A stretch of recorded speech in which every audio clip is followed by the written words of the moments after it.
नमस्ते, मैं हूँ पायल रोहातगी। जी हाँ, आज मैं आपके साथ बात करना चाहती हूँ कि अभी तक मुझे लग रहा था कि Kangana spoke really wrong by calling Mumbai PoK. मगर शायद उसका मतलब ये भी था कि पीओके जो भारत का हिस्सा है वहां पर जाने के लिए हमें परमिशन चाहिए होती है। क्योंकि it is still not under Indian territory. मगर मुंबई इंडियन टेरिटरी के अंदर है, तो मुंबई पीओके से कंपेयर इसलिए किया गया क्योंकि शायद उसको वहां जाने से रोका जा रहा है। मगर शिवसेना के जो स्पोक्स पर्सन है Sanjay Raut, instead of behaving mature and instead of संभालिंग the situation, he is abusing Kangana Ranaut. जी हाँ, उसने ऐसी गंदी गंदी गालियों का प्रयोग किया है क्योंकि मुझे तो ये सुन के मेरे को समझ नहीं पड़ रहा है कि कैसे आप एक एक्ट्रेस को गाली दे सकते हैं। Okay, the actress does not agree with your way of handling the situation और Sushant Singh Rajput case and certain things जो आपके राज्य में हुए हैं, मगर उसका मतलब ये तो नहीं है कि आप वो एक्ट्रेस को गाली देना शुरू कर दे। और कंगना रनावत को इतनी गंदी गाली देने के बाद कोई भी फेमिनिस्ट ने अभी तक कंगना रनावत के सपोर्ट में कुछ नहीं बोला। क्यों नहीं बोला? अगर आपको लगता है कि कंगना रनावत का कोई अकाउंट कुछ फैक्ट्स बोलता है या कुछ चीजों के ऊपर लाइट डालता है, तब आप कंगना रनावत को एंटी मुस्लिम करके प्रमोट करते हैं। मगर आज कंगना रनावत को एक पॉलिटिशियन संजय राउत खुली तौर से गाली दे रहा है, तो तब आप उसको कुछ नहीं बोलेंगे। तब आप संजय राउत के खिलाफ कुछ नहीं बोलेंगे। स्वरा भास्कर आप एक समय पे शिवसेना के गूंज को तालिबान से कंपेयर करते थे क्योंकि उन्होंने नवरात्रि की शॉप को बंद किया था। और आज वही शिवसेना के संजय राउत अगर कंगना रनावत को इतनी गंदी गाली देते हैं तो उसके लिए आप कुछ नहीं बोलेंगी। मगर ऑब्वियसली आप रिया चक्रवर्ती के समर्थन में आएंगी, तापसी पानू रिया चक्रवर्ती के समर्थन में आएगी। तापसी पानू कुछ भी नहीं बोलेगी इन सपोर्ट ऑफ कंगना रनावत, जिसको संजय राउत इतनी गंदी गालियां देते हैं। मगर ऑब्वियसली कहा जाता है ट्विटर पर कि पायल गालियां देती है, इसलिए पायल का ट्विटर अकाउंट सस्पेंड किया जाता है।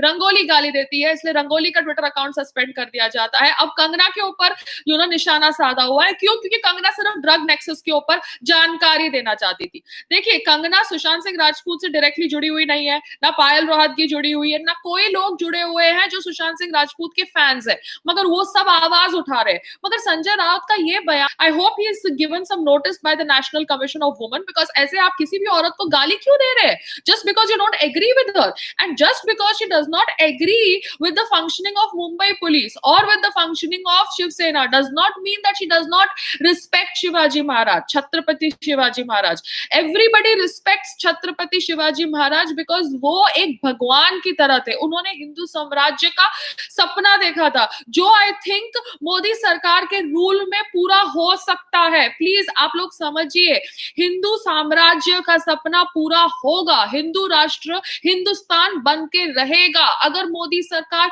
फिर से एक और टर्म आई, ये सपना हम सब हिंदुओं का पूरा होगा, चाहे हम शिव सैनिक हो, चाहे हम बीजेपी के कार्यकर्ता हो, चाहे हम कोई और पार्टी के कार्यकर्ता हो। मगर जब तक हम हिंदुस्तानी है, हमारा हिंदू राष्ट्र का सपना पूरा होगा। मगर शिवसेना के कोई पॉलिटिशियन को क्रिटिसाइज करना, मुंबई पुलिस के कोई लोगों को क्रिटिसाइज करना, छत्रपति शिवाजी महाराज को क्रिटिसाइज करना नहीं है। सो यहाँ पर बात को तोड़ा जा रहा है, मोड़ा जा रहा है। और जिस तरह से लोग अब कंगना को टारगेट कर रहे हैं, I really believe this is cheap cheap cheap politics. और यहाँ पर कोई भी फेमिनिस्ट कंगना के समर्थन में नहीं आई, जबकि खुली तौर से पब्लिक प्लेटफॉर्म पर कंगना को अब्यूज किया गया है by Sanjay Raut and some other politician से of Shiv Sena, some Pradeep guy saying that Kangana अगर मुंबई आती है तो हम उसको ठोक देंगे। That is not the line that you use, because आप अगर ऐसा रवैया रखते हैं तो पालघर में जो साधु लिंचिंग हुई उसके लिए भी शायद आप लोगों का रवैया ऐसा हुआ होगा। आप ऐसे नहीं बात कर सकते। पालघर लिंचिंग के ऊपर हम सब ने आवाज उठाई, आप लोगों ने बात को डिसमिस कर दिया। क्यों पालघर के अंदर साधुओं की लिंचिंग हुई, उस लिंचिंग के ऊपर भी फेमिनिस्ट ने कुछ नहीं बोला। मगर हाँ, तबरेज की लिंचिंग के ऊपर सबके आंख में आंसू आ जाते हैं। यहाँ पर तो पूरा वीडियो बनता है जहां पे वीडियो के अंदर साधुओं की लिंचिंग होती है और साधु मर जाते हैं, मगर उसके ऊपर कोई फेमिनिस्ट ने आवाज नहीं उठाई। मगर तबरेज की मौत जो पुलिस थाने में होती है due to some other chest infection, उसके ऊपर सबने आवाज उठाई। तो ये है इनका दोगलापन।